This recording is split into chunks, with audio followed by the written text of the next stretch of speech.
My name is Kazuo Koch and my restaurant is Sushi Bistro. It's called Sushi Bistro just because I wanted to do a little bit different from regular Japanese restaurant. You know, menu-wise, we do a lot of original dishes, just adding touch of the little flavor, make the food interesting. And sometimes just pure authentic Japanese ingredients, just a different presentation and different techniques.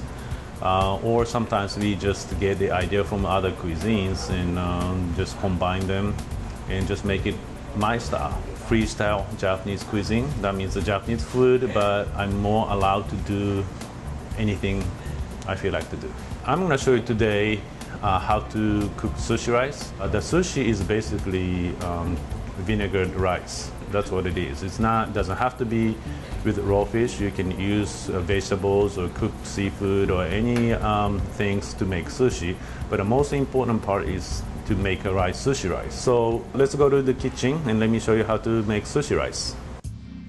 The rice is first cooked with water, nothing else. So it's very simple, the rice and the water. It cannot be simpler than this. And I do recommend to buy the rice cooker because it makes your life so much easier. Okay, so this is the Japanese rice, the sushi rice from California. And just measure 10 cups with a little cup, comes with the rice cooker. So it has to be exactly the amount of the rice. Then you have to rinse them because it has a starch. And the starch has a lot of nutrition, but it doesn't taste good. And it gets too sticky. And then measure exactly up to 10 cups. The sushi, it should be harder side. It's never be al dente. We don't do the rice halfway cooked. It's always have to be cooked through, but still you don't want to make it too soft. Once the rice is cooked, we have to mix it with the vinegar. Basically, that's a rice vinegar, sugar, and a salt.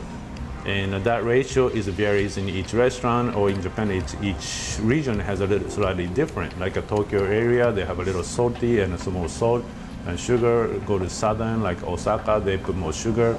So it's different, but vinegar, you can mix your own, or you can buy pre-mixed vinegar from the store these days. This time you have to be very careful because you don't want to smash the rice. You want to keep the shape of each grain. Well, you want to mix the rice just thoroughly. So that's why you don't want to make a crumb. If you don't mix well, you just get the rice stick together and it just doesn't taste good. So that's why it's much easier to use a bigger bowl when you mix with the rice and vinegar. And we use the electric fan just to stop cooking the rice. You don't want to make the rice too cold, then it's going to be very hard to work with and it doesn't taste good. So you want to just cool down until room temperature, or we call body temperature. Once you mix with vinegar and make a sushi rice, it's probably better to use right away. You can keep the rice like overnight, but it's best if you just use right away. This is simple ingredients and a simple preparation can make a really good sushi.